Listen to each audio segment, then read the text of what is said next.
Hi అండి, welcome back to my channel. మరో వీడియోతో మీ ముందుకైతే వచ్చేసాను. ఈరోజు మనం తెలంగాణ స్టైల్లో బోటీ కర్రీ ఎలా చేయాలి అన్నది చూసేద్దాం. కర్రీలో కావాల్సినవి ఉల్లిపాయలు, టమాటాలు, కొత్తిమీర, పుదీనా, పచ్చిమిర్చి, అల్లం వెల్లుల్లి పేస్ట్ చేసుకోవడానికి అల్లం వెల్లుల్లి, ఒక 2 నిమ్మకాయలు. ఇప్పుడు ఉల్లిపాయలను అయితే ఈ విధమైన షేప్లో కట్ చేసుకొని ఒక సైడ్కి అయితే పెట్టేసుకుంటున్నాను.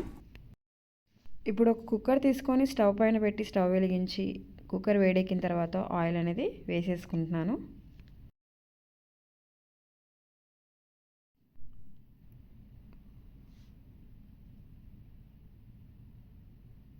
ఆయిల్ వేడెక్కిన తర్వాత మనం ఇందాక తరిగి పెట్టుకున్న ఉల్లిపాయలను అయితే వేసేసుకుందాం. ఇలా వేసుకున్న ఉల్లిపాయలను కాసేపు వేగనిద్దాం. వేగిన తర్వాత మనకి ఈ విధంగా వస్తుంది.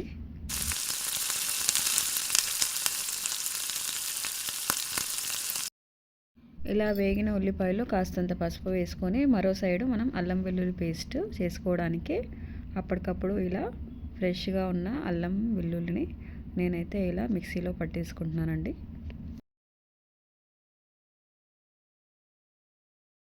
ఈ విధంగా ఫ్రెష్గా అప్పటికప్పుడు వేసుకుంటే మనకి టేస్ట్ అనేది చాలా బాగా వస్తుంది. సో ఇప్పుడు నేను కర్రీలో 1 స్పూన్ అల్లం పేస్ట్ అయితే వేస్తున్నాను. వేసి ఒకసారి నీట్గా కలిపేసుకుందాం.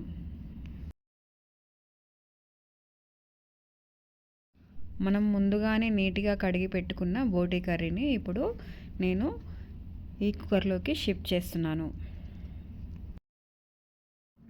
సో మనం ఇప్పుడు ఇలా వేసేసుకున్న తర్వాత మరొకసారి ఉల్లిపాయల్ని బోటీ కర్రీని మిక్స్ చేస్తూ మరొకసారి కలిపేసుకుందాం.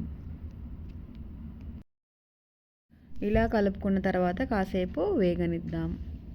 ఎందుకంటే మనము డైరెక్ట్గా అన్నీ వేసి కుక్కర్లో పెట్టేస్తే కొంచెం ఆ పచ్చిదనం అనేది ఉంటుంది. సో మనం ఇలా వేగనిస్తే కొద్దిగా పచ్చివాసన అనేది మనకి పోతుందండి. ఇప్పుడు మనం ఇంకొక సైడు వీటిలోకి కావాల్సిన టమాటాలను అయితే తరుక్కుందాం.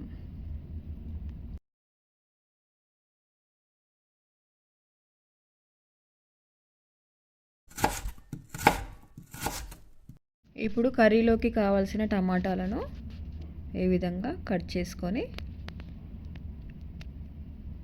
పెట్టుకుందాం. సో టమాటాలు తరుక్కున్న తర్వాత అందులో కావాల్సిన కొత్తిమీర, పుదీనా, పచ్చిమిర్చిని కూడా ఈ విధంగా కట్ చేసుకొని పెట్టుకోండి. ఇప్పుడు ఈ వేగిన కర్రీలోకి మనము టమాటాలను అయితే యాడ్ చేసుకుందాం. టమాటాలు, కట్ చేసిన పచ్చిమిర్చి వేసుకున్నాక ఇప్పుడు అందులో కావాల్సిన కారం, రుచికి సరిపడా ఉప్పు, కొత్తిమీర కూడా ఇప్పుడే వేసేసేయండి.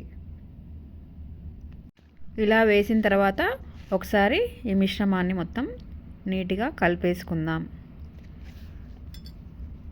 కలిపిన తర్వాత మనం ఇందులో వాటర్ ఏమీ వేయాల్సిన అవసరం లేదండి. ఎందుకంటే ఈ కర్రీలో మనకు వాటర్ లెవెల్ అనేది ఉంటుంది.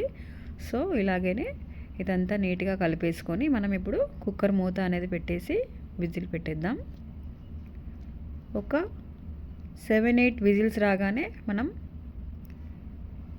స్టవ్ ఆఫ్ చేసుకొని విజిల్లో ఉన్న ఎయిర్ అంతా పోయిన తర్వాత అప్పుడు విజిల్ తీస్తే మనకి కర్రీ అనేది చూడండి ఈ విధంగా వస్తుంది. చూసారు కదండి, కర్రీ అనేది మనకి ఉడికిన తర్వాత ఎంత అయిందో చాలా తక్కువ మోతాదులో కనిపిస్తుంది ఇప్పుడు.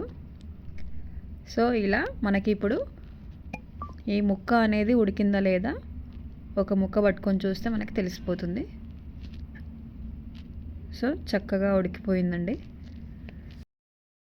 ఇప్పుడు లాస్ట్లో మటన్ మసాలా ఉంటే మటన్ మసాలా, చికెన్ మసాలా ఉంటే చికెన్ మసాలా, ఏదైనా సరే పర్వాలేదండి. మసాలా వేసుకొని కొత్తిమీర, పుదీనా వేసి కలుపుకుందామండి.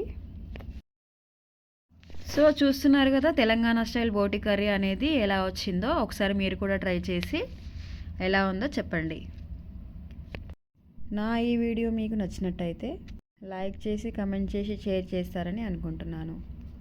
Please subscribe my channel. త్వరలో మరో వీడియోతో మీ ముందుంటాను.